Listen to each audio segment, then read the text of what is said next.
era medieval sempre estimulou a minha imaginação.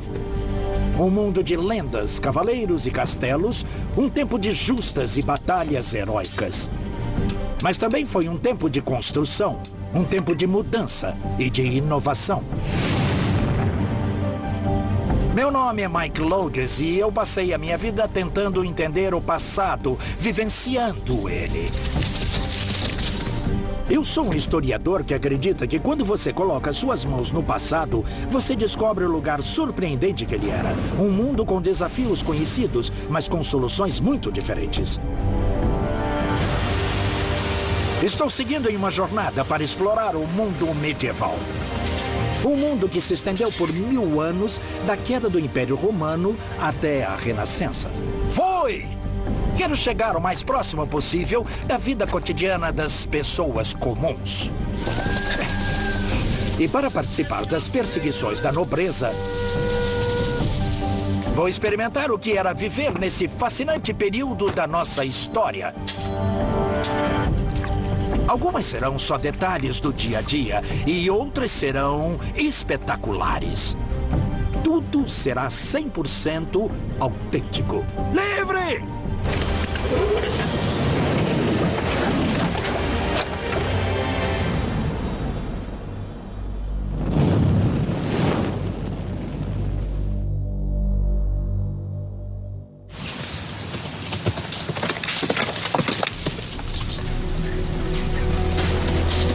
Vou viver a vida medieval.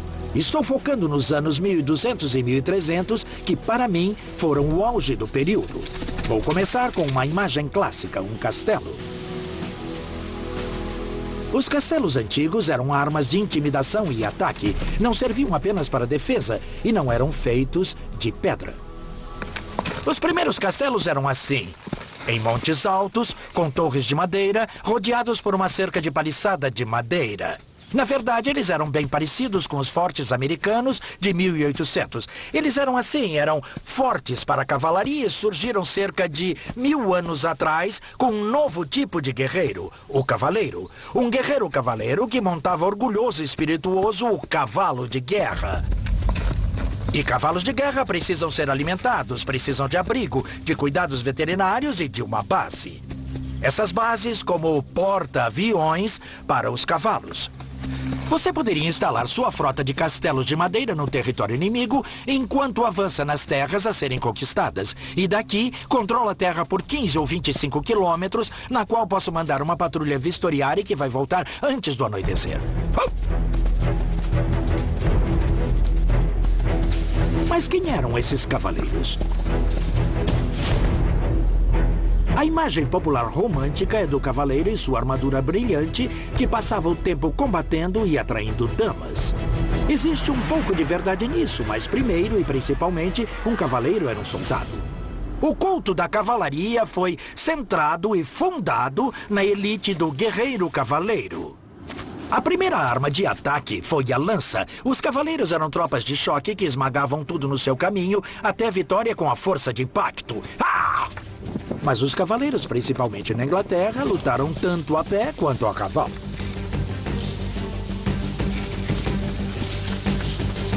Um grupo de amigos meus, todos especialistas em um leque de habilidades históricas, vão se tornar medievais comigo para me ajudar a descobrir a realidade do mundo medieval. Os cavaleiros eram elite militar. E isso não mudava se eles combatiam montados ou a pé.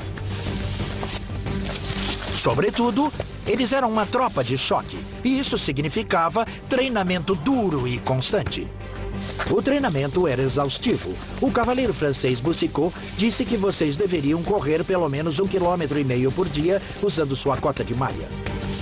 Os cavaleiros treinavam diariamente para se habituarem ao gemido e ao suor quando usavam a armadura.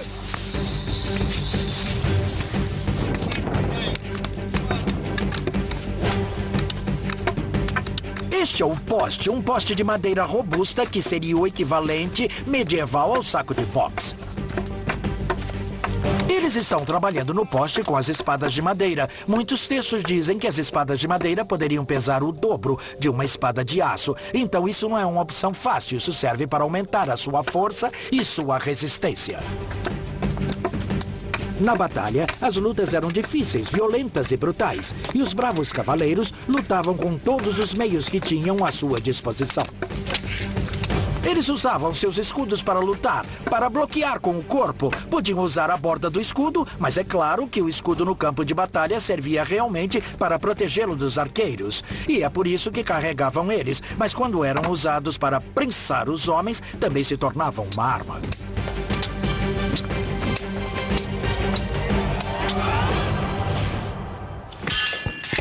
Os cavaleiros treinavam duro para dominar uma ampla gama de técnicas de combate. Lutas de contato físico eram uma parte essencial da luta de espadas medievais. Segurar a lâmina para usar a espada e a meia-espada. Daqui, eu posso tirar a espada dele do caminho. Eu posso ir para o rosto, quebrar os dentes dele. Ou poderia pegá-lo com a guarda cruzada. Poderia acontecer em uma batalha o esmagamento de homens em ambos os lados. Eles esmagariam você. Então vamos empurrá-los. Eles estão ficando cada vez mais perto um dos outros. E por fim vão ficar todos juntos. E você não terá escolha senão entrar no confronto corpo a corpo. As técnicas de lutas corporais tinham um uso especial quando os cavaleiros se encontravam no campo de batalha.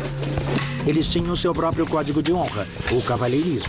E o meu parceiro de treinos, o Dr. Tobias Capwell, é especialista nessas regras. Os cavaleiros lutavam contra outros cavaleiros, outros iguais da mesma classe social. E dentro da Irmandade da Cavalaria, você não quer necessariamente ter que matar seus iguais o tempo todo. Você tem o processo de resgate, você pode forçá-los a se renderem a você. Eles podem se tornar seus prisioneiros e você pode então vendê-los de volta às suas famílias com um lucro extraordinário. Mas eles não vão ceder facilmente. Você tem que derrotá-los, mas não matá-los. Sim, eu entendi. Agora eu tenho você em uma posição de quebra de braço. Ele poderia quebrar o meu braço. E eu poderia... Eu sinto que ele poderia quebrar o meu braço. Eu poderia deixar você pior até você se render. Eu me rendo. E eu lhe dou a minha palavra que me rendo. Agora sou seu prisioneiro. Pode me soltar. Tudo bem. Ai. O cavalheirismo funciona com pessoas da mesma classe social. Claro que se ele não perceber que sou da mesma classe social que ele, o cavalheirismo não funciona e ele me mata. Os cavaleiros eram ícones da era medieval, mas a imagem igualmente poderosa era o castelo. Os castelos evocam tanto o romance quanto o terror do período.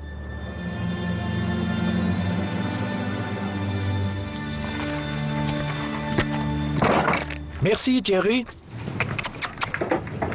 Mas eu não estou apenas indo para dar uma olhada em um castelo antigo. Estou na vida medieval. Vou ajudar a construir um novo.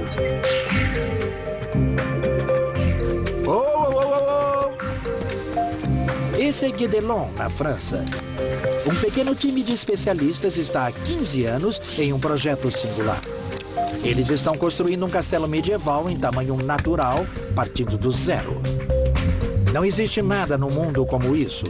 Esses artesãos usam somente materiais autênticos e técnicas de construção medievais.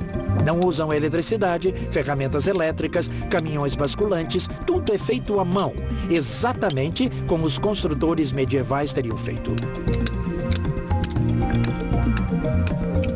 Bonjour, Clément.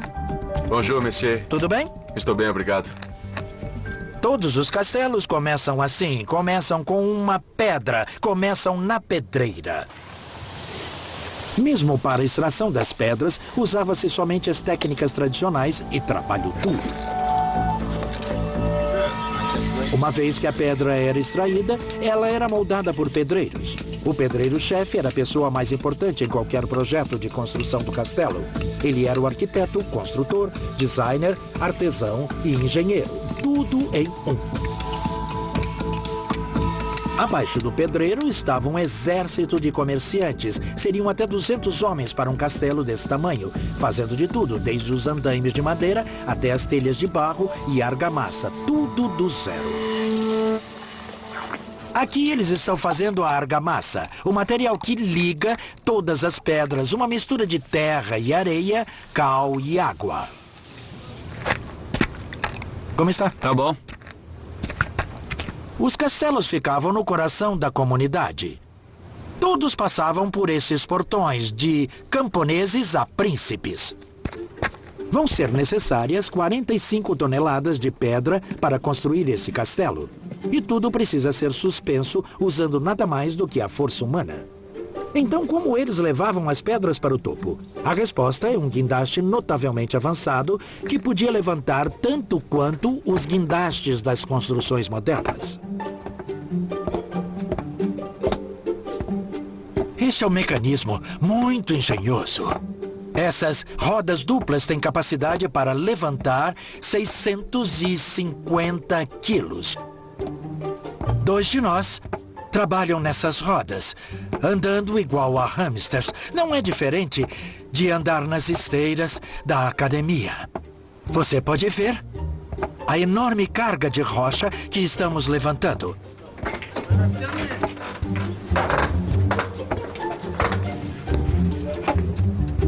Agora a carga está dando a volta. A caixa com as pedras está sendo colocada na posição e estamos levantando-a para os pedreiros do piso superior. Guédelon foi baseado em um projeto de um castelo francês de 800 anos. Quando estiver terminado, vai ter 6 torres, um grande salão e grandes muralhas envolvendo mais de 1 acre de terra. Tudo cercado por um enorme fosso seco. Esse é o topo da Torre do Lorde. Estou colocando argamassa para colocar a próxima pedra. Se você olhar para esta pedra, vai ver o detalhe e a atenção dessa construção. Tem essas marcas de pedreiro aqui. Primeiro de tudo, há uma seta que está nos dizendo que esse é o lado que deve ficar. Esse é o nome do homem que fez isso. O nome do homem que cortou a pedra. Essa é a medida dela, em algarismos romanos, que é o número 8, dizendo que sua espessura é de 8 polegadas. Acho que vou precisar da sua ajuda. Me ajude. Vou incliná-la assim, ó. Certo? Aqui vamos nós. E agora ela está presa de verdade. E essa pedra está perfeita. Eu construí um pequeno pedaço do castelo de Guédelon. Isso era engenharia precisa, criando construções que durariam centenas e centenas de anos. Os castelos continuam sendo uma vista majestosa da paisagem europeia de hoje. Coming up next, I'm going travelling, and I'm going to see what happened when they caught a medieval rogue trader.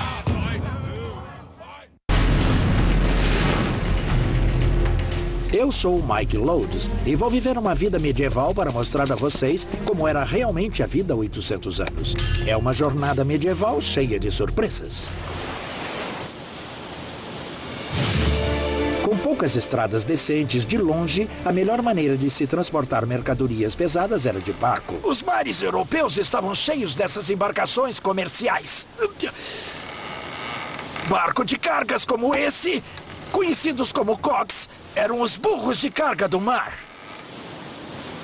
Barcos de um único mastro, com velas muito pesadas, muito largos e com fundo achatado. Isso significa que eles podiam levar uma grande quantidade de carga.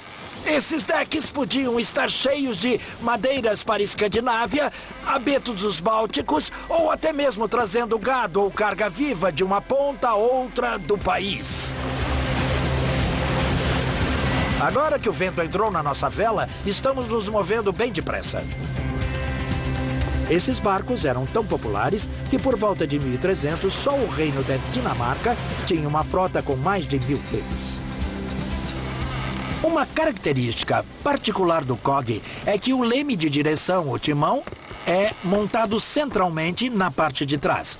Nos barcos mais antigos, esse lado era chamado de estibordo, que era o lado da direção. Foi daí que tiramos o nome estibordo ou boreste. Se você tem um mecanismo de direção, o seu estibordo está de um lado. Então, o porto deve estar do outro lado. Ou seja, port side, que na língua portuguesa é bombordo. O projeto de calado raso permitiu que você atracasse em qualquer porto da Europa. Assim, qualquer cidade costeira poderia receber o comércio internacional e se tornar assim uma porta de entrada para o resto do mundo. É isso aí. Esse lugar maravilhoso é o Centro Medieval da Dinamarca. É uma réplica autêntica do tipo de cidadezinha portuária que você encontraria em toda a Europa. Esse lugar é um museu de história viva, onde todos vivem da forma mais medieval possível. E você pode ver que há mercadorias de todo mundo aqui. Peles do Báltico, maravilhosos produtos de madeira, peças de cerâmica, roupas. Eu fiquei bonito com isso? Eu acho bonito. Fiquei bem assim? Ah, tá. Eu não sei o que elas estão dizendo, mas deve ter ficado bom. Elas estão falando dinamarquês, eu não entendo. Isso seria um grande problema para os viajantes medievais, não só quando viajam internacionalmente, mas em seu próprio país. Dialetos regionais eram quase como línguas diferentes. Então um viajante de York acharia muito difícil de se fazer entender em Londres. O homem de Marseille seria incompreendido em Paris. Outro problema no mercado era ter certeza que você não estava sendo enganado. Os comerciantes que tentavam passar a perna no público, seja por inflacionar o preço, ou vender medidas menores, ou imitações baratas, eram envergonhados publicamente ao serem colocados no pelourinho. Existe um relato de Robert Porter, de 1387. Ele era um padeiro e tinha colocado pesos de ferro dentro do pão que ele estava vendendo para que ficassem mais pesados. Ele foi colocado no pelourinho e o peso de ferro foi pendurado no seu pescoço. E o pão também foi pendurado no seu pescoço, para que não houvesse dúvida do que ele tinha feito. Como se isso não bastasse, você tinha que suportar o abuso dos seus vizinhos também. Eles atiravam legumes podres, peixes, ovos, esterco animal, qualquer coisa que pudesse encontrar, e ele ficava lá por várias horas. Em uma comunidade pequena, essa humilhação pública tinha um grande efeito. Era o equivalente a estar na primeira página de um grande jornal de hoje. O pelourinho não foi a única punição. Os ladrões podiam ser marcados no rosto ou nas mãos, para que o mundo pudesse ver seus crimes para sempre. A ideia de que a Europa medieval era monótona e cinza é completamente errada. Na verdade, era vibrante com cores deslumbrantes. E para colocar essa cor em suas roupas, eles usavam um ingrediente surpreendente. Na verdade, o que estaremos usando é urina velha. Produzida pelo homem e tem que ser de um homem. E ela tem que estar velha. Tá, e me diga quanto tempo tem essa urina? Ela tem 1 mês. Julia Clark é especialista em tintas medievais. Lãs e tecidos foram tingidos com corantes vegetais. E para algumas cores, a urina era uma parte fundamental do processo. Aqui vai ele. Agora estamos adicionando a urina velha de um homem na mistura. Em Londres, por volta de 1300, havia baldes nas esquinas das ruas para que os homens depositassem sua urina, que depois eram recolhidas e levadas para as tinturas locais. É a amônia na urina velha que fixa o corante, mas a ciência moderna ainda não conseguiu descobrir se ela realmente tinha que ser de homem. O mundo medieval era um mundo artesanal. As necessidades diárias eram feitas com trabalho intenso e os produtos do cotidiano não eram feitos em fábricas de produção em massa, mas nas casas, por pessoas com habilidades artesanais. Até mesmo a tarefa simples de acender um fogo era uma verdadeira arte.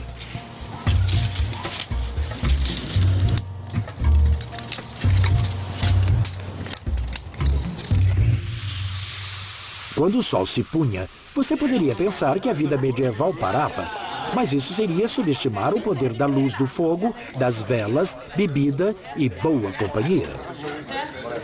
Esta é uma taverna, não especialmente acolhedora para os viajantes, não acolhi estranhos. Para isso, eu precisaria ir a uma estalagem. Era lá que um viajante iria encontrar comida e alojamento. A taverna é para a comunidade local. Aqui, todo mundo conhece todo mundo. Este é o seu ponto de encontro. Eu sou um forasteiro para eles, então vou me sentar aqui sozinho. As tavernas foram tão populares que na Londres de 1300 tinha 3 vezes mais tavernas do que igrejas. Este é um estabelecimento bastante respeitável. É onde as pessoas vinham procurar prostitutas e você poderia reconhecê-las porque elas usavam capuzes amarelos, uma marca muito distinta. A luz e o aquecimento são caros na Idade Média e uma taverna dá luz e aquecimento de graça para que as pessoas se reúnam. Esse era o centro da comunidade. Saúde! Saúde! Saúde! Ir de um lugar para outro em terra era simples. Ou você viajava a pé ou a cavalo. E se fosse a cavalo, usaria um tipo especial de cavalo. Estes são cavalos viajantes medievais. Na Idade Média, as pessoas usavam cavalos diferentes para diferentes fins. Esses não são cavalos de guerra, são para viagem. E eles são muito distintos por suas marchas. É o chamado marchador. Os cavalos modernos têm 4 andamentos. Podem andar, trotar, andar a meio galope e galopar. Mas esses cavalos têm um exclusivo 5º andamento. Esta é a marcha, que é um passo muito rápido. Vou ter uma vida medieval com esses cavalos, com Toby Capwell e Gordon Summers, ambos cavaleiros experientes. É muito confortável, não é mesmo, Toby? É, realmente muito plano. Como você pode ver, eu quase não estou subindo e descendo. É uma marcha muito confortável. Na verdade, você poderia passar o dia todo assim. Gordon, essa é a sua primeira vez em um deles. O que você acha, hein? Isso é muito divertido, é uma experiência extraordinária, ao contrário de qualquer coisa, mas o Toby tá certo, eu poderia andar o dia todo e a noite toda. As pistas medievais eram as estradas deles, e os viajantes encontravam todo tipo de gente em suas jornadas. Uma visão comum perto das cidades e aldeias era o homem da lenha, que levava um cavalo de carga carregado com lenha. A única fonte de combustível para o aquecimento doméstico era a lenha. Esses homens levavam seus cavalos de carga para as cidades e para as aldeias. Eles eram os caminhões de combustível da época. Em Londres, por volta de 1300, tinha uma população de cerca de 80 mil pessoas. Dá para imaginar a quantidade de lenha que eles precisavam, não apenas para o aquecimento doméstico, mas para os fornos de cerâmica, os fornos de pão e para a forja do ferreiro. Comboios de homem da lenha foram a salvação das cidades.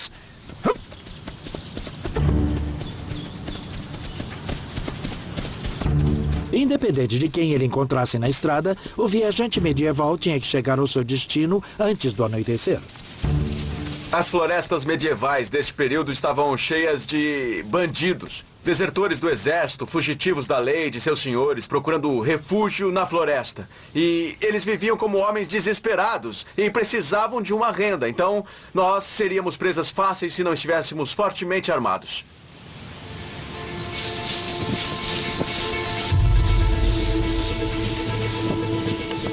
A ameaça de ataque na Idade Média era real e as pessoas se armavam naturalmente.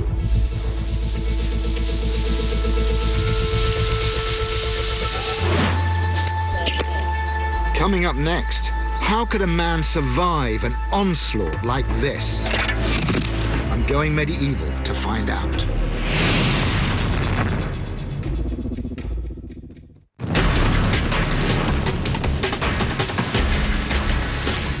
Eu estou vivendo a vida medieval para explorar a realidade da Idade Média. Foi uma época de engenho extraordinária e de surpresas. A urina velha de um homem.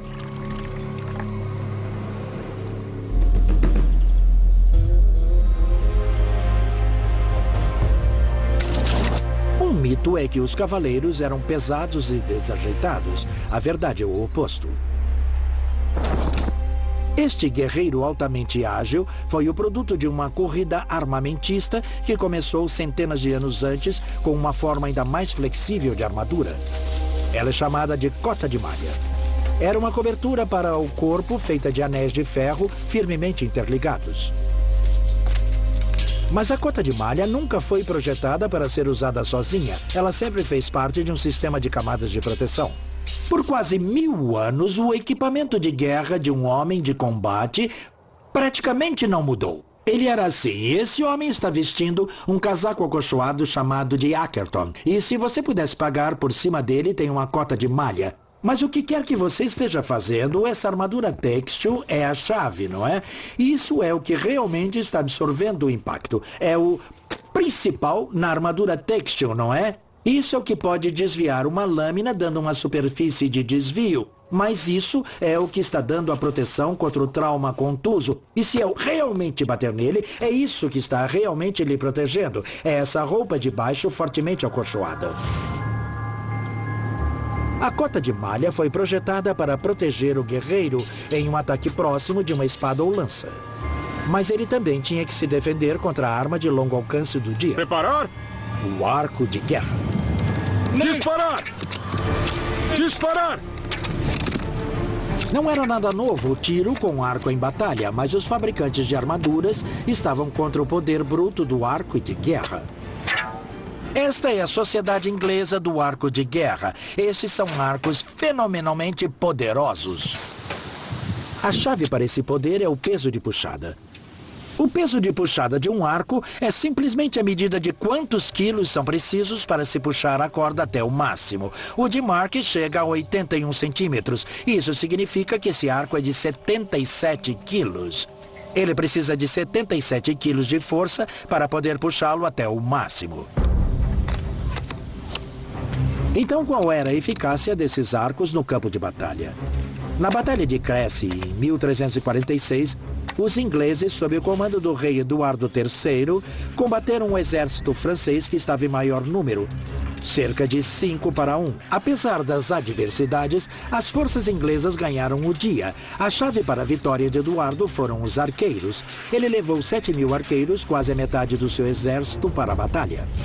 Se pensarmos de forma conservadora, eles poderiam atirar 10 ou 12 flechas por minuto. Isso significa que em apenas 15 minutos, eles já teriam lançado mais de 1 milhão de flechas.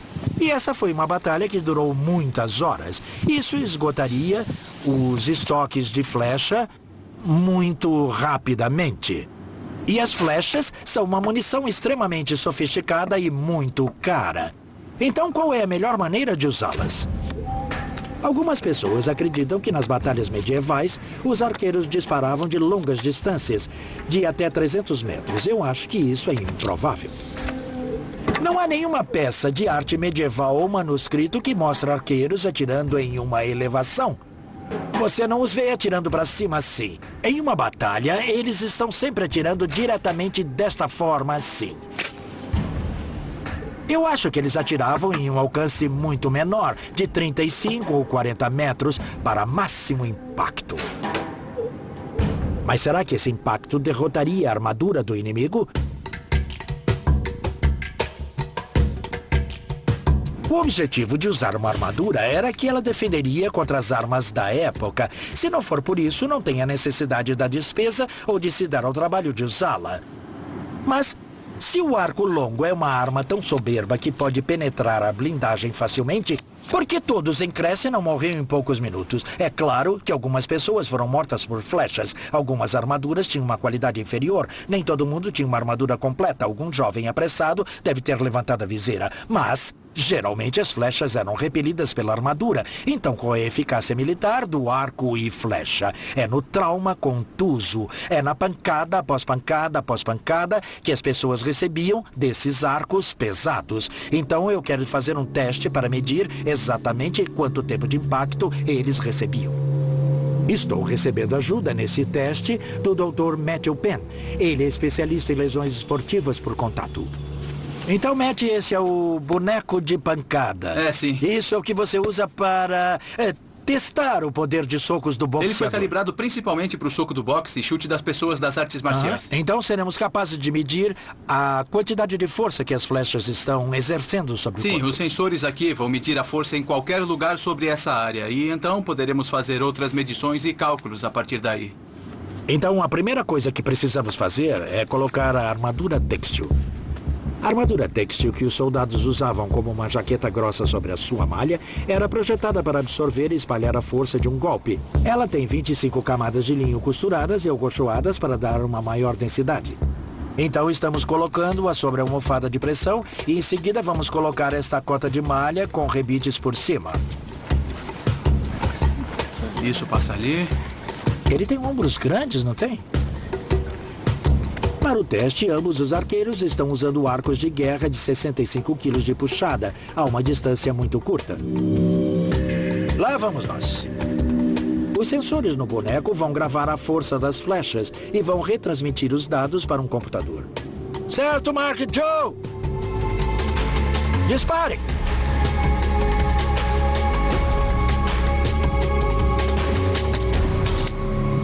Belo tiro, conseguiu uma leitura? Sim. Esse não é um treino de domingo à tarde com arco e flecha. Eles estão lutando com esses arcos.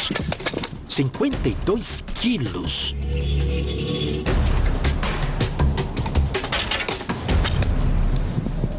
Nossa, olhe para esse pico lá em cima. 136 quilos. 136 quilos, essa última flecha.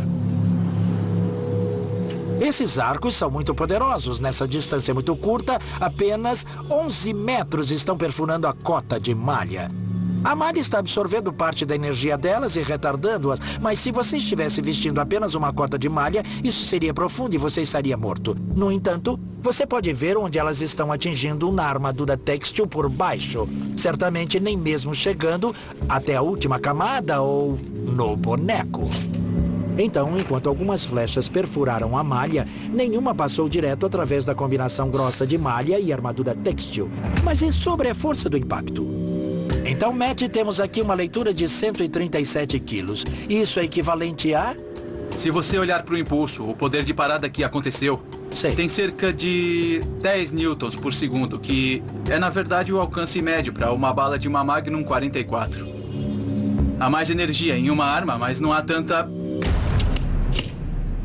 Então, qual é o dano que ela está fazendo? Suponha que são tecidos moles onde eu tenho órgãos aqui dentro. Ela tem potencial para causar muito estrago. A flecha não vai perfurar a armadura, mas a armadura está funcionando ao desviar e se recuperar. Se ela entrar um tanto assim, com bastante força, então vai causar danos com essa profundidade no corpo. O teste sugere que ataques repetidos de vários arcos de guerra ocasionariam um ataque debilitante com golpes pesados.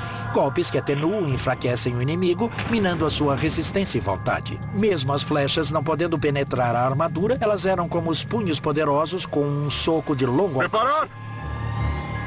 Disparar!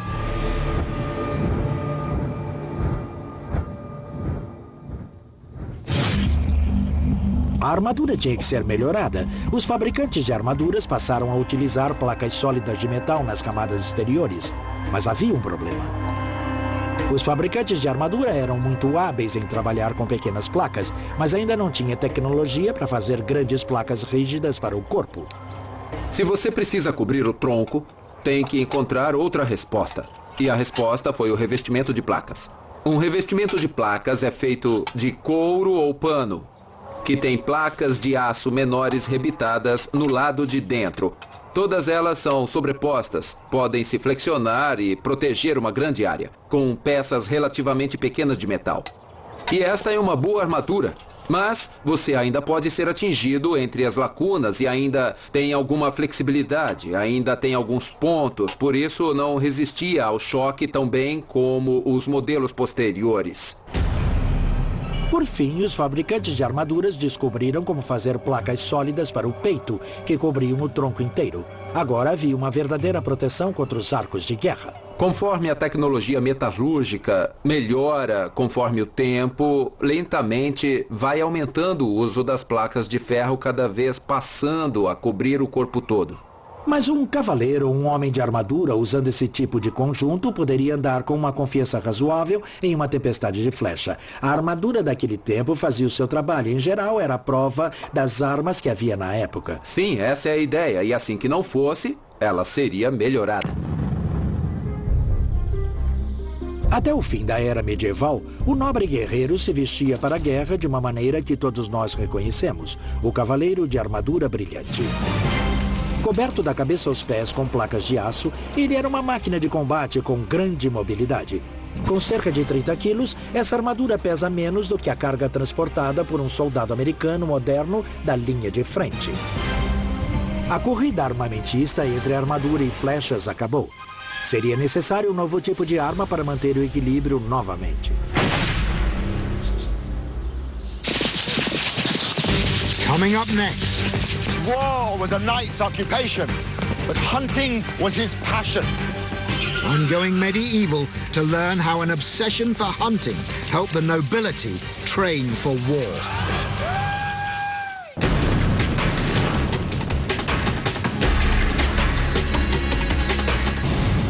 Estou descobrindo as realidades surpreendentes da vida durante a Idade Média. Agora vou viver a vida medieval para descobrir a verdade por trás da grande obsessão das classes nobres, a caça. A caça era o centro da vida medieval. Todas as classes da sociedade caçavam, mas para a nobreza não era apenas por esporte para comer. A guerra era a ocupação dos cavaleiros, mas a caça era a sua paixão. E foi uma paixão que o ajudou a se preparar para a batalha.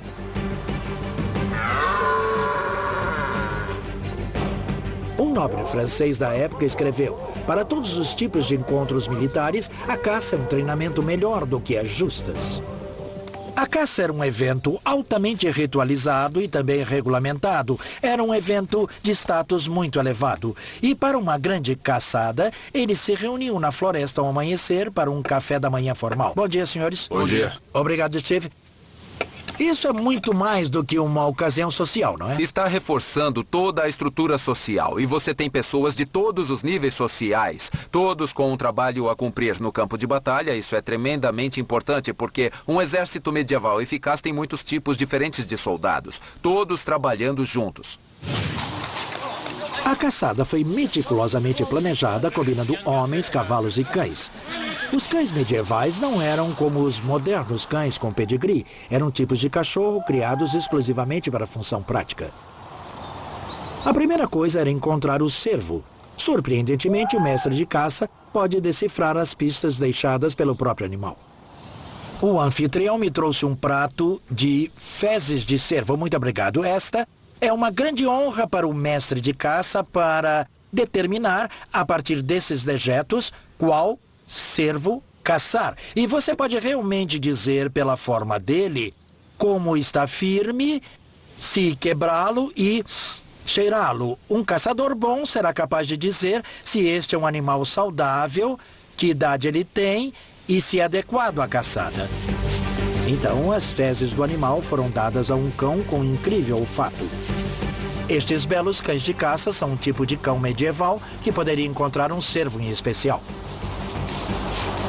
O olfato deles é tão bom que eles podem captar o cheiro de um cervo em especial entre todos os outros cheiros no chão da floresta.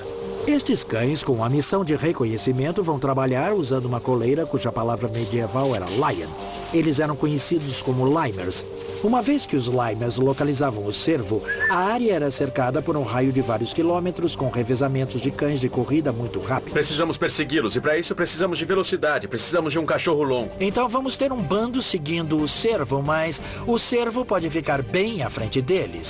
Apenas se o cervo chegasse perto do cordão de exterior, esses cães de revezamento eram soltos para trazê-los de volta para a caçada principal. O reflexo de perseguição deles é desencadeado pela visão da presa e eles podem atingir velocidades de até 72 km por hora. Cães incrivelmente rápidos.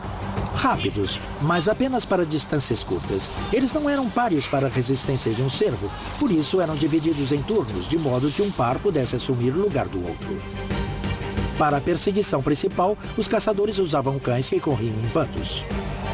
Então, estes são os brachets. Este é o bando principal, sem coleira. Eles correm como um bando, eles têm capacidade olfativa extraordinária. Então, quando estamos andando atrás da presa em cavalos, esses cães nos ajudam a manter contato. Eles são os cães com resistência e com olfato para chegar até a presa.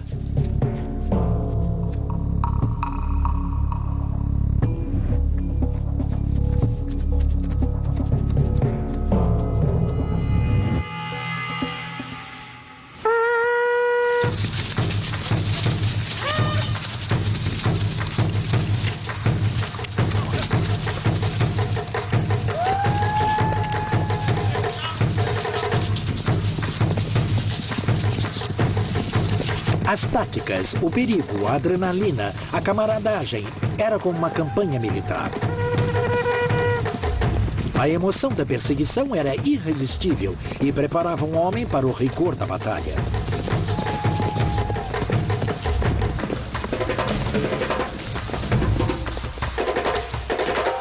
Um cavaleiro aspirava a mostrar tanta força, coragem e habilidade no campo de caça quanto no campo de batalha.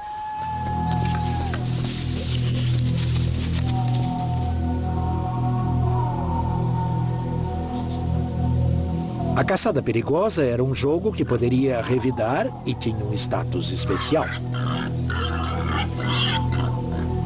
A façanha mais prestigiada de todos era caçar um belo javali. Imagine ele vindo até você, 350 quilos de músculos avançando e rosnando, armados com presas como adagas.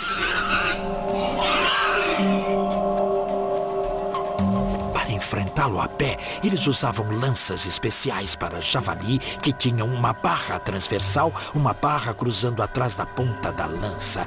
A ideia era que, mesmo se o javali estivesse preso na sua lança, mesmo se você conseguisse pegá-lo, ele teria o ímpeto de atacar e poderia vir direto para a lança e ainda acertar você. Manuscritos medievais mostram caçadores atacando javalis com lanças. Mas você poderia realmente fazer isso? Eu vou tentar fazer um experimento simples. Sempre tive muita curiosidade para saber se essas barras transversais funcionam.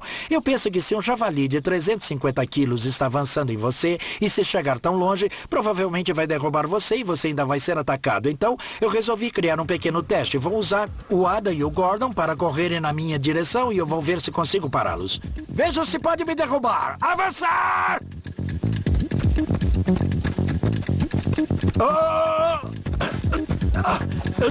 Obrigado. É necessário 2 pessoas para segurar isso. Então, pela minha posição, eu ia ficar sozinho e receber essa carga. Mas como tive um bom companheiro entrando, muito obrigado, então eu fui salvo da humilhação de ser atropelado por um pedaço de carne. Mas, de fato, seria um homem muito corajoso quem enfrentasse um javali avançando sem antes ser auxiliado por mastins. Esse era um outro tipo de cão medieval criado para apenas uma finalidade. Jake é um bulldog de Sussex. É um tipo de cão que na Idade Média seria chamado de um mastim. O focinho fica aqui. Isso significa que ele pode agarrar a presa, segurar a presa, puxar para baixo e continuar segurando. E mesmo assim ainda poderia respirar. Isso até que o caçador chegue com sua lança ou com suas espadas.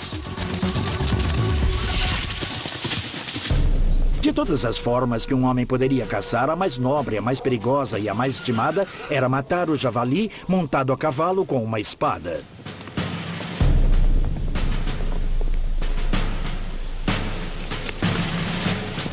Assim que a presa tivesse sido morta, o cavaleiro pessoalmente a destrinchava no campo. Em termos práticos, isso significa cortes de carne pequenos o bastante para que os seus servos pudessem levar de volta para casa. Isso também significava que os cavaleiros estavam acostumados com o sangue e as tripas de animais mortos. Significava que estavam familiarizados com isso e que não eram sensíveis no campo de batalha. Pão embebido em sangue, tostado sobre o fogo, era a recompensa favorita dos cães. Cachorro bonzinho. Esse foi um dia extremamente bem-sucedido. Nós tivemos essa experiência de caça medieval. Tivemos o vínculo com os cães e um vínculo entre nós. Foi como um exercício militar. Era isso que a caça significava para as pessoas medievais. Era uma metáfora para a guerra, um treinamento para a guerra.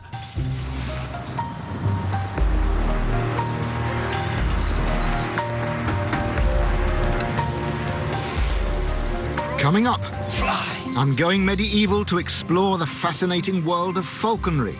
I'll work the land medieval style, and later I'll unleash the most powerful weapon of the Middle Ages.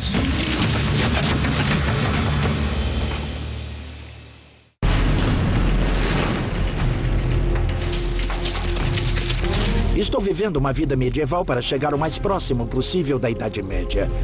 Já ajudei a construir castelos, treinei e lutei com espadas e viajei por mar e terra.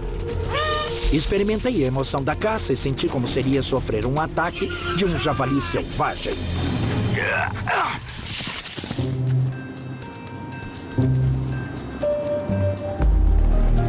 Agora estou carregando no pulso um dos predadores mais rápidos da natureza, um falcão.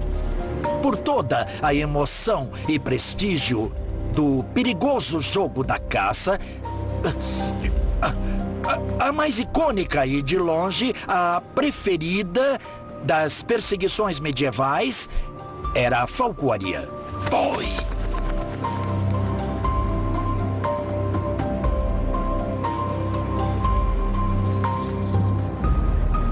Para os ricos, os falcões eram uma das posses mais prezadas e uma oportunidade de exibir suas riquezas.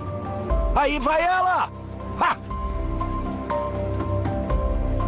Em 1368, o rei inglês Eduardo III gastou mais com seus falcões do que toda a renda anual de seu nobre mais rico. Ele também tinha poleiros para suas aves favoritas no seu quarto. Para um bom dia de falcoaria, não eram necessárias várias aves. As aves sobressalentes eram levadas nessa armação chamada de kedge, e o homem que carregava era chamado de kedger. Nos dias de hoje, chamamos as pessoas que carregam os tacos de golfe de kedge, originária dessa mesma palavra em inglês. Então, Lockhart, você nunca segurou um falcão antes, Nunca. não é? Bem, vamos mudar isso. O falcão está usando um capuz para deixá-lo calmo e quieto. Esse é um falcão lanário. Ela se chama Baby, e os lanários eram aves de caça muito populares na Idade Média. Se fizer assim gentilmente, vai poder sentir o peito bem aqui. Está vendo como é estufado? Tô sim. Isso é porque ela voou e se alimentou, ou então foi alimentada. Você pode ver a pequena barriga, ela foi alimentada e é por isso que ela está bem calma e se porta como uma ave que não está interessada em caçar, simplesmente por ter sido alimentada. Assim temos essa expressão, temos várias expressões da falcoaria. Certo, sei. Eles naturalmente vão para o ponto mais alto. Certo. Você só precisa apontar seu dedo indicador aqui atrás, que ela vai subir nele, certo? Sim. Olha, ela subiu. Certo, sei. Agora aperte com seu dedão. Sim, certo, entendi. Certo. Agora você a tem sob controle e ela está embaixo do seu dedão. É aí que a expressão tem origem, certo? E para uma segurança extra, vou colocar a coleira que está presa às faixas, vou enrolar isso aqui. Agora você a tem bem segura e ela está enrolada no seu dedinho. Como se sente? É uma sensação ótima. É incrível. Me sinto bem medieval, é muito... Nossa. É mesmo, Sim. Isso nos conecta. Sim, do chão para o céu. Como os céus, Sim. do chão para o céu, absolutamente.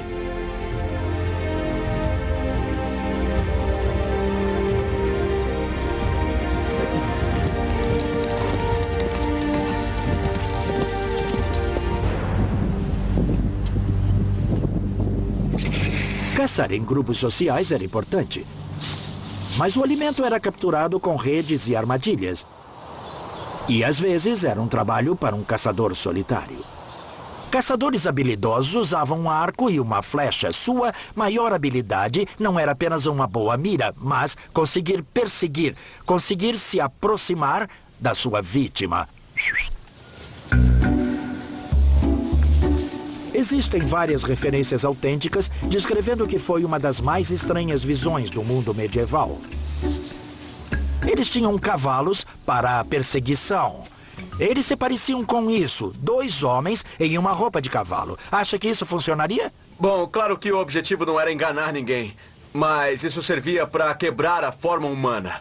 Qualquer pessoa que já escondeu um cavalo em um campo sabe que os coelhos não se afetam em nada, pois não são bípedes. Não é um humano, é um animal. Então isso é simplesmente um esconderijo móvel para nos aproximar do jogo. Mas eu suspeito que quando se está em um cavalo, além da silhueta diferente, você também tem o cheiro do cavalo. Acho que provavelmente eles teriam que sentir o cheiro para funcionar. O cheiro já está bem forte aqui. Muito obrigado.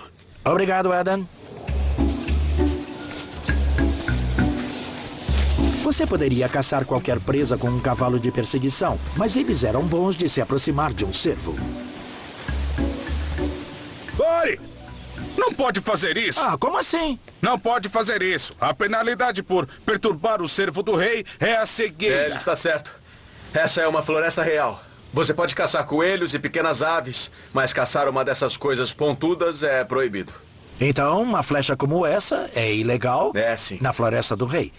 O que significava que as pessoas normais não podiam caçar para colocar comida na mesa. Então eu acho que não preciso de um cavalo de perseguição para caçar coelhos. Obrigado. Tudo bem. Os direitos da caça da nobreza eram levados muito, muito a sério.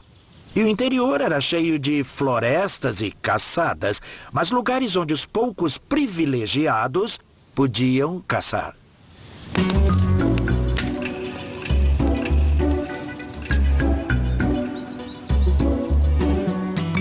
Então, se não podiam participar da caça, o que as pessoas comuns comiam?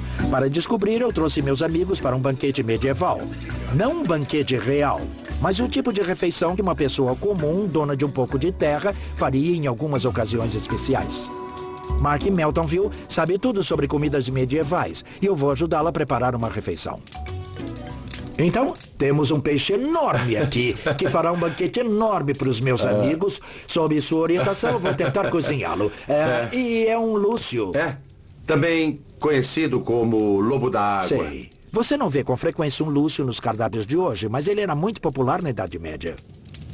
Mark, eu acho que é um grande mal-entendido entre as pessoas de que na Idade Média todos se empanturravam de carne vermelha o tempo todo, porque a carne era bem escassa. Para as pessoas comuns, mesmo com um pouco de dinheiro, não era possível matar uma vaca, porque de onde viria o leite? O peixe era uma proteína principal. Sim. É claro que não tinha refrigeração. Então, a menos que vivessem próximo ao mar, as pessoas comiam peixes de água doce, que também eram criados em lagoas locais. As lagoas podem ter suas águas modificadas, podem ter uma entrada e uma saída para que a água fresca passe por ela. Quanto mais limpa, melhor o peixe. Então, tem alguma receita medieval? Nós vamos assá-lo. O lúcio vai ser cozido dentro de uma crosta de massa e recheado com ervas, que a maioria das pessoas medievais simplesmente colhia do jardim. E essa massa vai ter um gosto bom? Não.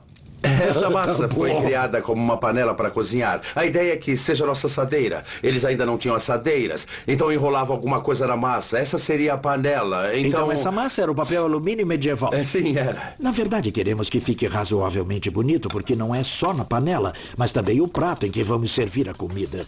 Enquanto estamos cozinhando o peixe, os outros estão bebendo garrafões de cerveja. As pessoas bebiam cerveja em todas as refeições, até no café da manhã. Era surpreendentemente nutritivo e diferente da maioria das fontes medievais de água. A fermentação da cerveja tornava a bebida segura para consumo. Certo, senhores? Aqui está a melhor parte. Temos um lúcio assado. Vejam esse peixe. Começaria com um pedaço de peixe. A gente pode provar? Sim, experimentem. Tá muito bom. Tá ótimo. Eu preciso provar um pouco disso. É como... Tá muito bom. Eu gostei demais desse lúcio. Temos outros pratos medievais originais, incluindo carneiro assado, ervilhas moles e maçãs e mel cozido em leite de amêndoa. Muito doce. Está muito bom. Tá muito bom, tá uma delícia. Temos algo chamado arbolete, que é queijo coalhado e ovos. Não é necessariamente do gosto de todos. Deve ser a aparência que não é muito agradável. Na verdade, não é como queijo cottage. Isso está muito bom. É melhor do que parece. Numa era antes dos garfos, a etiqueta era rígida quando o assunto era manejar o alimento na mesa. Você não comia apenas com a faca e os garfos, que não haviam sido inventados, mas usava os dedos de cortesia, que são esses dois, para quando comer a sua carne, esconder sua boca. É claro que as pessoas medievais não comiam assim todos os dias, mas elas tinham uma dieta bem balanceada para ajudá-las em suas vidas de trabalho duro. Era assim que eles conseguiam colocar toda essa bela comida na mesa. Next, I'll be getting my hands dirty, working the economic powerhouse of the Middle Ages, the land.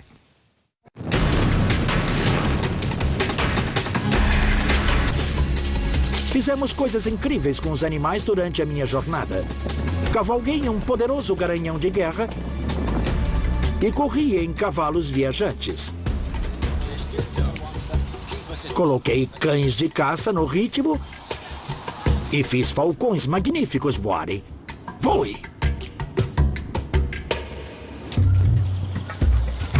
O mundo medieval estava repleto de animais. A vida das pessoas dependia deles e todos os animais tinham um trabalho a cumprir. Porco, porquinho. No interior, a maioria das pessoas tinha um porco. Eles tinham uma porca para reprodução. Os leitões iam para o mercado, mas eles deixavam um em casa para comer. No outono, eles o engordavam com um sistema chamado engorda, levando-o para fuçar em bosques comuns. Porco, porquinho, Aqui, porquinho, vem cá, vem. Esse Alex Langland, ele é especialista em lavoura medieval.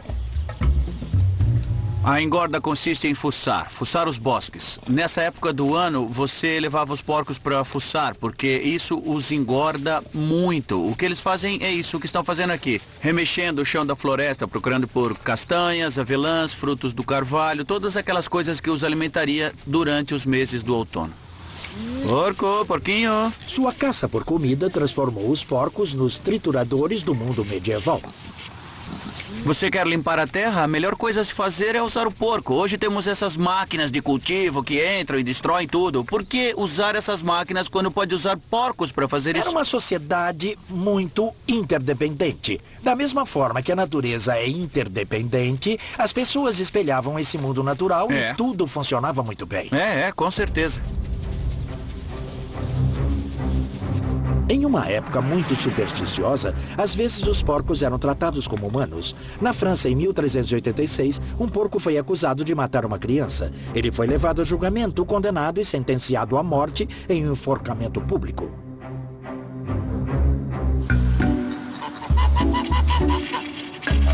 Os bandos de gansos eram encontrados em todos os vilarejos e, como todos os animais, eles tinham que merecer seu alimento.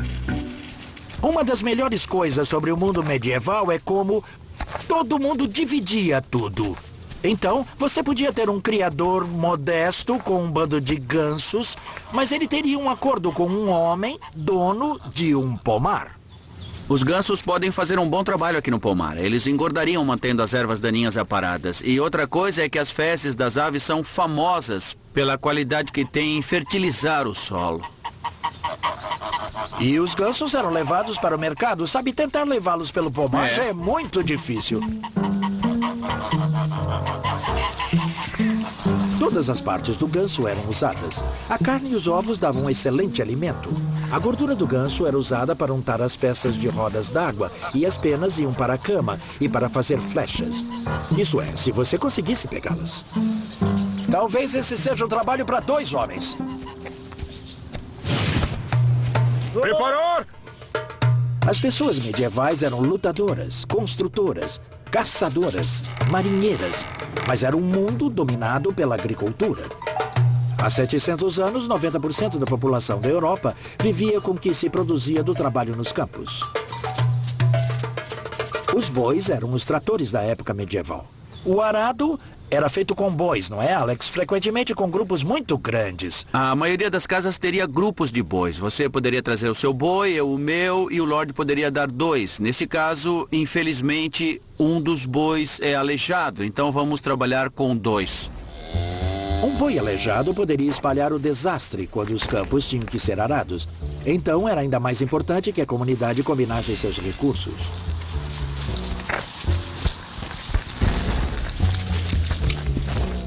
A verdadeira junta de bois. A junta de bois está por aqui há milhares de anos e as pessoas medievais usavam essa antiga tecnologia para prender os bois ao arado. É um sistema muito simples, mas muito eficaz. É a melhor forma de aproveitar a força que esses animais têm nos ombros. E é claro que quanto mais bois estivessem trabalhando, mais fácil seria do que um único animal. E mais trabalho poderia ser feito em um dia. Bem, aqui vamos nós. Bom, é isso, devagar e com calma. Devagar e com calma, vamos lá? Vamos! Vamos. O problema dos bois é que eles precisam de encorajamento constante. Vamos, em frente! Vai. Uma mudança extremamente importante que aconteceu durante o período medieval foi um grande avanço na tecnologia agrícola, o desenvolvimento do arado pesado. Para mim, essa realmente é a ferramenta do mundo medieval. É o arado pesado. Ele possibilita que você corte as argilas espessas e duras pelas quais o norte da Europa é famoso. Antes desse arado, tudo o que se fazia era arranhar a superfície. A tecnologia aqui libera a fertilidade e isso é o importante, porque então os rendimentos explodem completamente. A população explode e você tem um grande crescimento nas cidades e mais dinheiro nas cidades maiores, o que pode pagar uma explosão populacional. E nada disso teria sido possível sem a força bruta dos grupos de bois que puxavam o arado. A terra medieval era dividida em faixas para os indivíduos trabalharem. Não tinha nenhuma cerca entre as faixas, mas todo mundo sabia qual era a sua. Mas basicamente todos trabalhavam juntos em uma comunidade para o bem maior do campo, se quiser colocar assim. Oh, porque o lavrador poderia arar para todo mundo. É isso mesmo. Arar esses solos pesados é um trabalho duro e era um emprego qualificado. O lavrador seria pago com uma porcentagem da colheita ou da produção. Todas as outras pessoas viviam do que cultivavam. O que você quer fazer é conseguir o máximo de cereal durante todo o ano. Seja para ter cerveja ou pão de centeio ou comum. Mas também você tem que separar grãos suficientes para plantar no ano seguinte também. É claro. E todo mundo tinha que cultivar o bastante para pagar seus impostos para o senhor feudal. O rico ficava mais rico com a gordura da terra. A riqueza da Idade Média estava no solo, estava na terra, e liberar o potencial dos solos pesados do norte da Europa, que permitiu que ela florescesse nos séculos 13 e 14 e se tornasse o lugar mais rico da terra. By the end of the working day, medieval people were just as dirty as we would be. But did they really smell as bad as you'd think? Or is this just another common myth?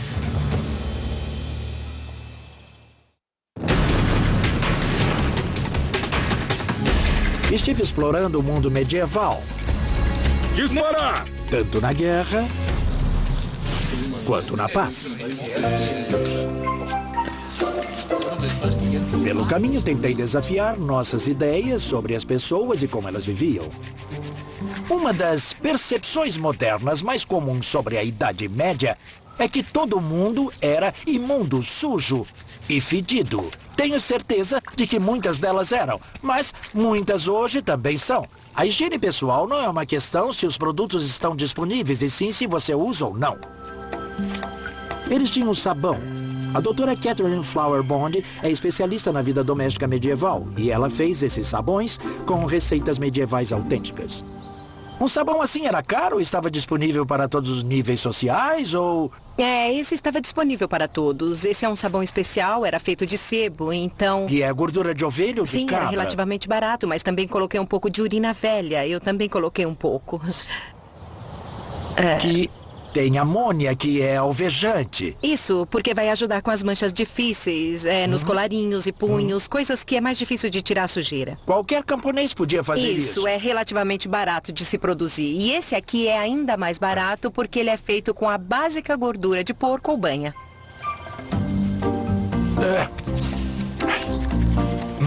Nossa, minha esposa ficaria impressionada de ver isso. Com certeza é um trabalho duro. E também é frio, né?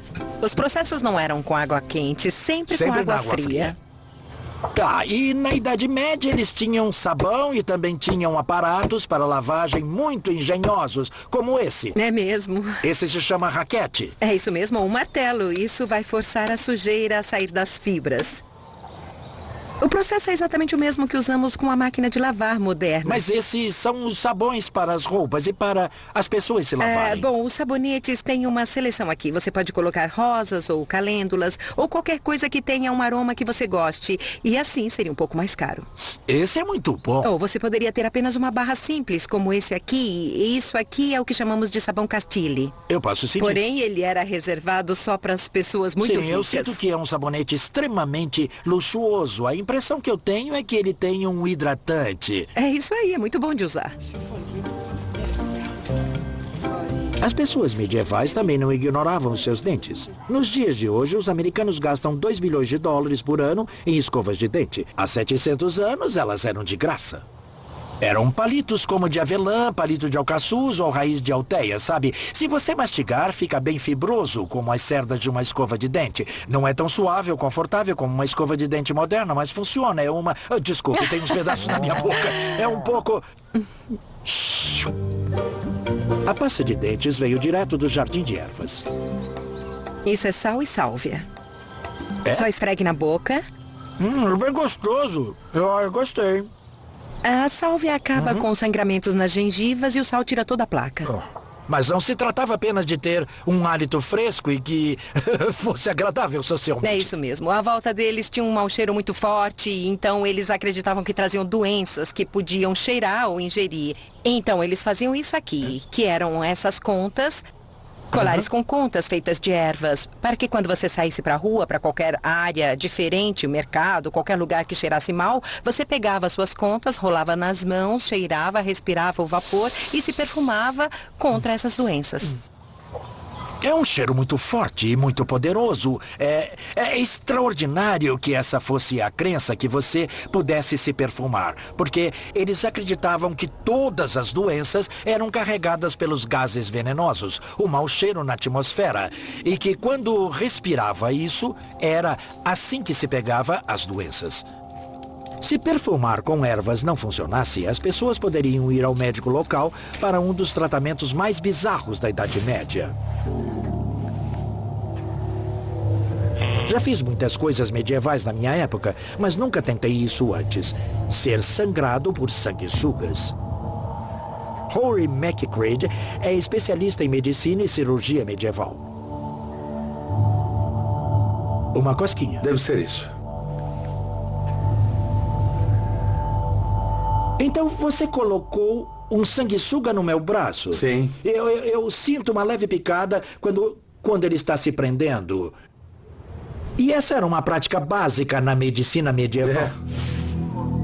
O mundo medieval acreditava que seu bem-estar era controlado por 4 misteriosos fluidos corporais chamados humores. Eles eram a bile preta, a bile amarela, a fleuma e o sangue. Ser sangrado por sanguessugas supostamente manteria esses humores em equilíbrio. Você seria sangrado com frequência. A ideia era que sangrasse frequentemente e mantivesse tudo em equilíbrio. Isso faria com que eu me sentisse bem. Sim. Daí você não ficaria doente ou mal. É daí que vem a palavra moderna. Ah, entendi. Agora ela está ficando bem gorda e está injetando uma enzima em mim que afina o meu sangue, um anticoagulante. Sim. As enzimas das sanguessugas estão sendo muito usadas por pessoas que têm derrames para quebrar os coágulos de sangue.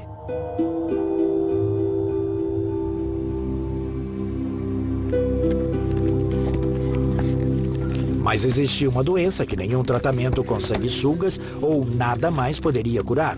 Era chamada de peste negra.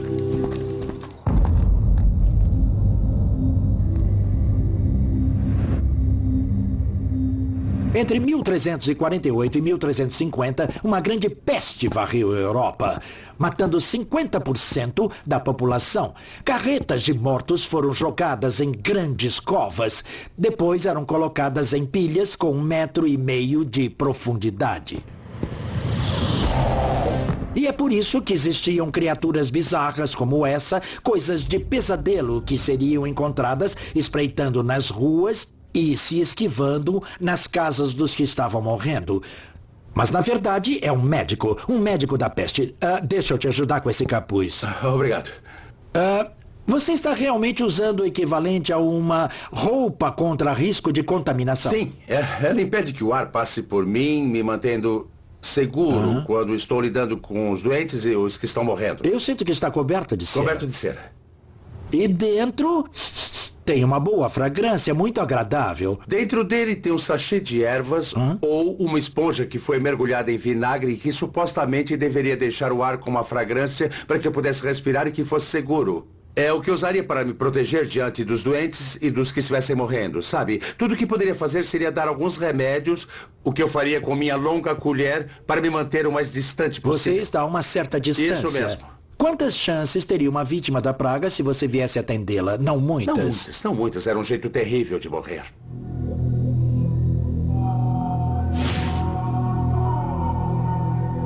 Espalhada por moscas e carregada por ratos, a praga fazia suas vítimas passarem por uma morte horrível. Apareciam caroços negros e mal cheirosos em todo o corpo. Depois de alguns dias da aparição da infecção, a maioria das pessoas morria em agonia.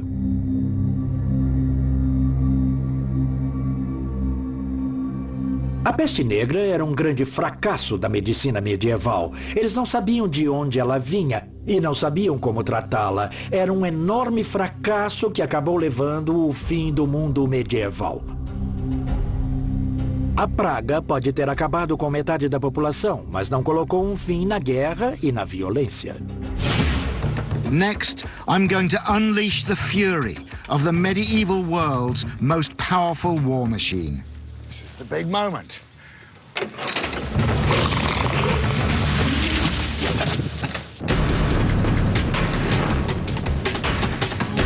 Cheguei o mais próximo possível do mundo medieval para vivenciar como as pessoas lidavam com a higiene, a saúde e doenças terríveis.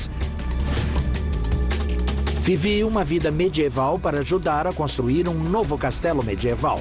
Agora vou descobrir como destruí-lo. É o grande momento.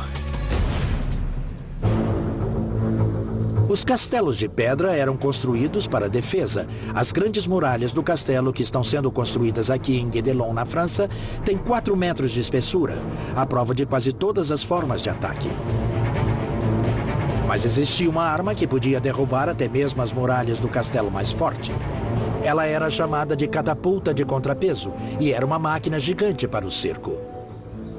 As catapultas receberam apelidos. A máquina mais temível que Eduardo I levou para o cerco do castelo de Stirling era chamada de Lobo de Guerra.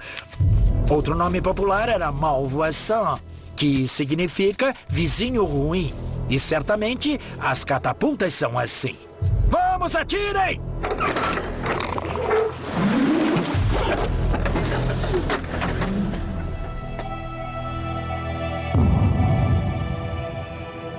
Esse deve ter alcançado pelo menos 500 ou 600 metros. Vamos carregar e fazer de novo.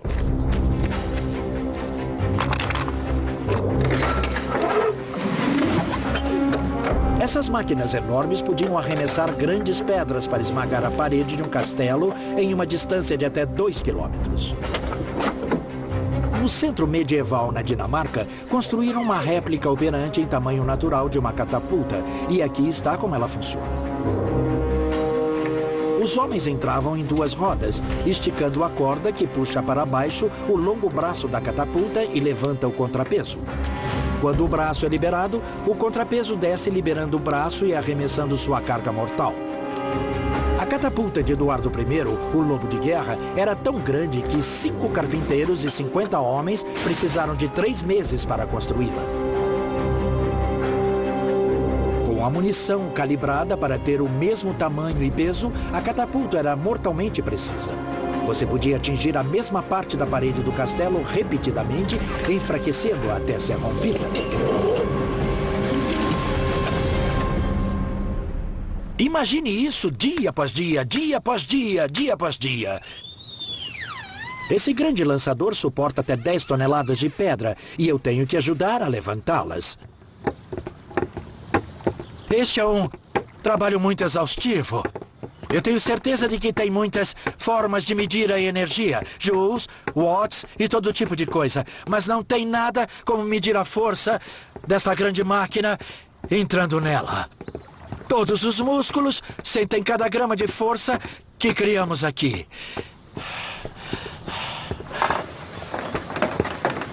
Uma equipe fortalecida pela batalha poderia levantar o contrapeso em 15 minutos. Isso significa um bombardeio constante de pedras durante todo o dia. E durante a noite também.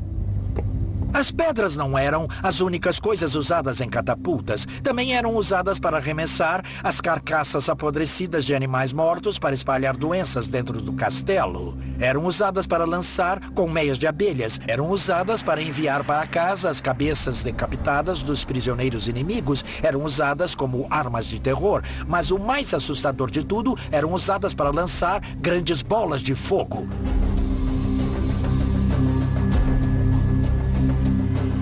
Lançar!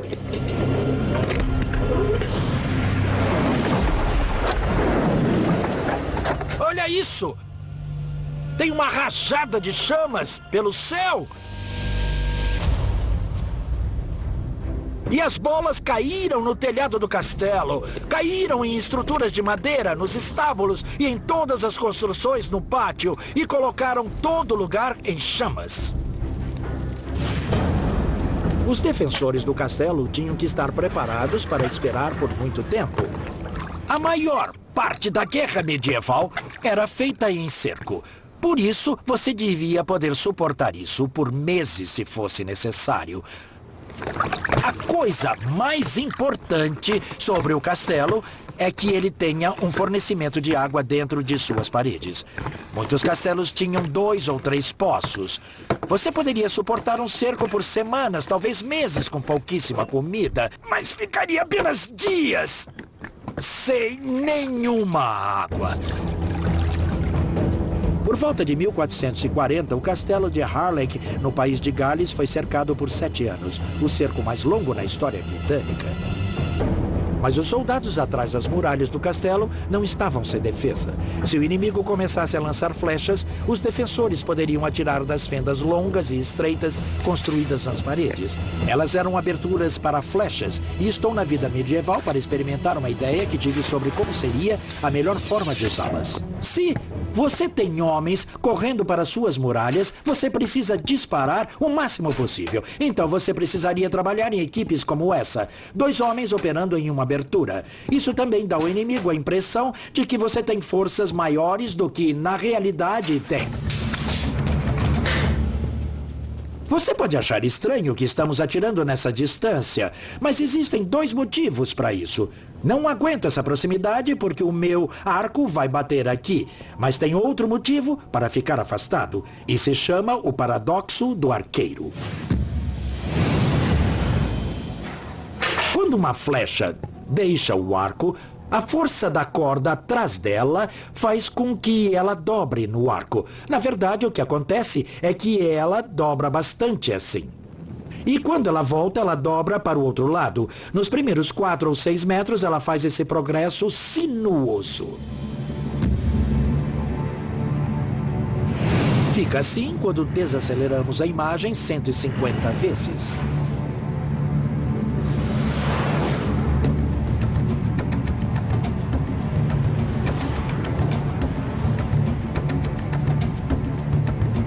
Como uma cobra no ar, são necessários cerca de 6 metros antes que essa flecha fique reta. Então, daqui eu tenho que ir para trás, até que eu atire reto. É claro que uma fenda que deixa as flechas saírem também pode deixá-las entrar, apesar de ser um alvo mais difícil. Não importa muito se as flechas vão passar diretamente ou só bater contra a parede. Os arqueiros dentro daquela abertura vão ficar muito intimidados se alguns arqueiros estiverem fora atirando neles. O barulho de dentro, com as flechas, com ponta de metal, pode ser muito assustador. Às vezes o atacante precisaria agir. O que acontece se eu precisar tomar esse castelo rapidamente? Por exemplo, se os reforços estiverem a caminho, se o inimigo tem mais tropas chegando e eu preciso entrar, preciso ser rápido. Essas paredes parecem bem intimidadoras, então acho que minhas opções são limitadas.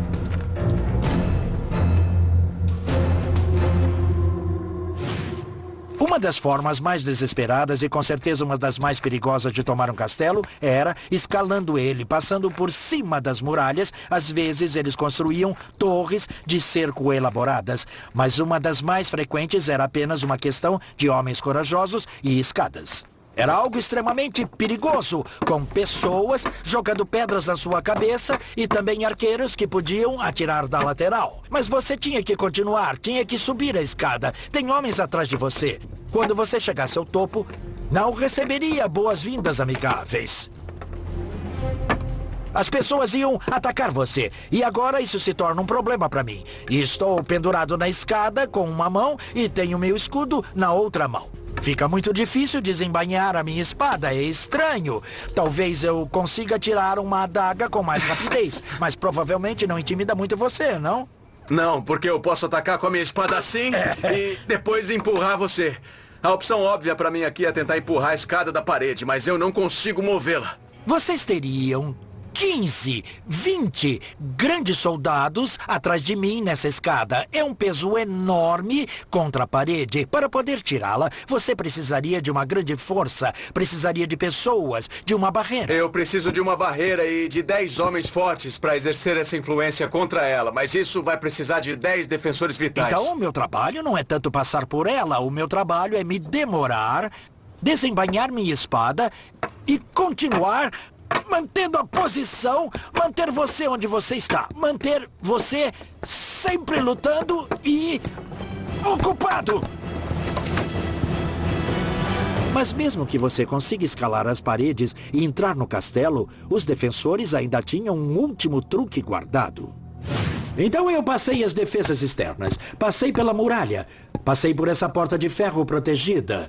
E agora estou nessa pequena câmara, a última trincheira, na torre central. Mas a engenhosidade dos projetistas do castelo daquela época não tinha limites, porque acima de mim está um buraco assassino.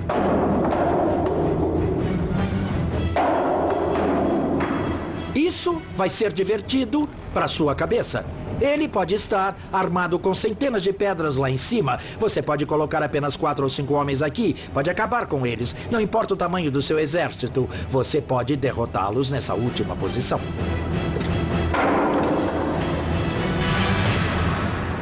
Castle designers were innovative, but weapon designers were equally ingenious.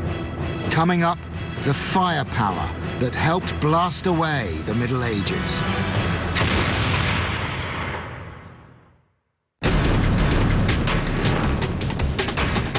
Estou vivendo uma vida medieval para confrontar nossos conceitos errados do período e para vivenciar a vida medieval por mim mesmo.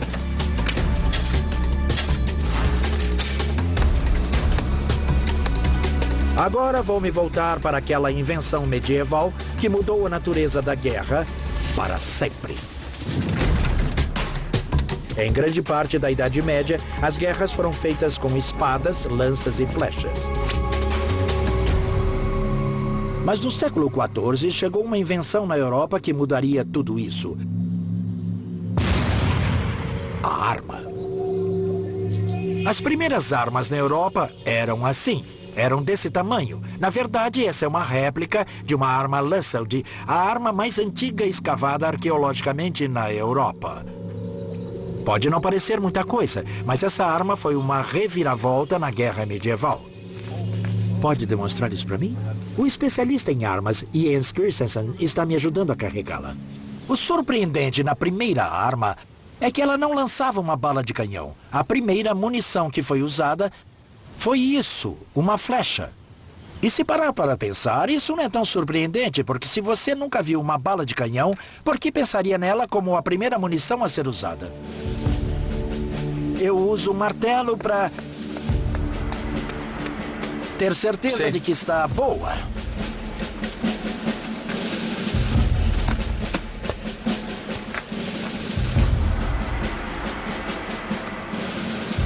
Os portadores de armas não eram considerados cavalheiros. Eles sofriam ameaças de que, se fossem capturados, teriam suas mãos cortadas e seus olhos extraídos. Certo, vou disparar. Vamos lá.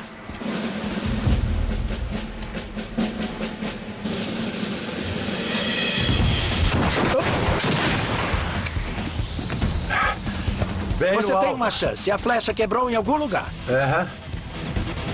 Ela despedaçou. A força do impacto que quebrou isso.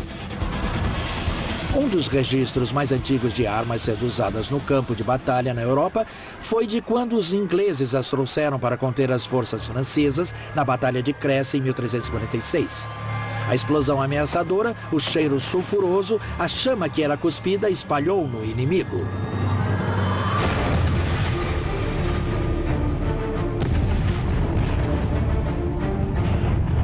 Uma crônica da época disse: eles fizeram um barulho como um trovão e causaram muitas perdas entre homens e cavalos.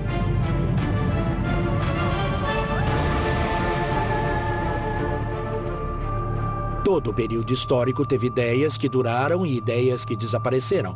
Desde o começo, a arma estava destinada ao sucesso. Em 50 anos, a partir das primeiras armas primitivas, os armeiros medievais construíram armas que se pareciam muito com os canhões que conhecemos hoje. Uma das primeiras coisas foi que eles se livraram da flecha e partiram para a bala de canhão. As primeiras balas de canhão eram pedras assim, elas eram esculpidas por artesãos, porque ainda não tínhamos descoberto o ferro fundido. Os europeus só descobriram o ferro fundido no final do século XV. Outra coisa que aconteceu foi que eles partiram para barris mais longos. Mas como fazer um barril longo de ferro sem poder fazer o ferro fundido? A resposta foi, prestem atenção, usando a tecnologia de um barril. Estão vendo essas faixas no barril, essas faixas de madeira que são ligadas por esses aros? É o que está acontecendo aqui. Embaixo desses anéis estão faixas de ferro unidas assim. Elas formam um núcleo de madeira redondo. E depois esses anéis com seus longos aros são martelados sobre ele. O núcleo de madeira é queimado. E você tem o barril da arma. Ele se chama barril porque é a mesma tecnologia de um barril. Isso que se parece com uma caneca de cerveja chama culatra. O que vai acontecer é que a bala de canhão vai aqui, a pólvora vai na culatra. Agora ele vai colocar o selador ali, colocando um tampão de madeira. Isso vai empurrar a bala no barril. Atirando! Está feito. Tire a culatra. Agora ele está pronto para disparar de novo enquanto Yes está recarregando. Meu trabalho é limpar com isso. Um esfregão molhado. Pode ter fagulhas aqui. Eu não quero colocar pólvora viva até que essas fagulhas tenham apagado. Esse está pronto para ser carregado. Atirando! E aqui vão eles. Bang! E depois bang! E depois bang! A era da artilharia chegou.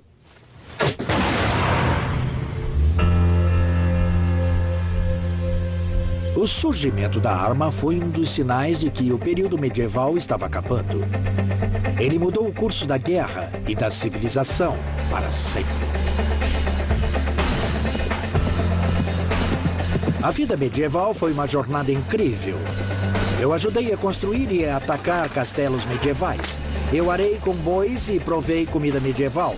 Eu cacei com cães de caça e lutei com espadas. Eu viajei em barcos e cavalos e vi um grande e vistoso pedaço da vida medieval.